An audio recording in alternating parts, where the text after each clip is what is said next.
யஜுர்வேத திரிகால சந்தியாவந்தனம். பிராத சந்தியாவந்தனம் காலை கிழக்கு முகமாக அமர்ந்து கொண்டு சந்தியாவந்தனம் செய்ய வேண்டும். முதலில் ஆச்சமனம். ஓம் அச்யுதாய நமஹ, ஓம் அனந்தாய நமஹ, ஓம் கோவிந்தாய நமஹ. அங்கவந்தனம்.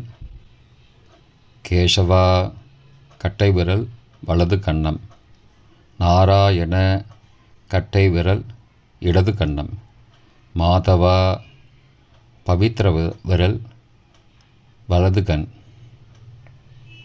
கோவிந்தா பவித்ர விரல் இடது கண். முழு வீடியோவை யூடியூப் லிங்கில் காணவும்.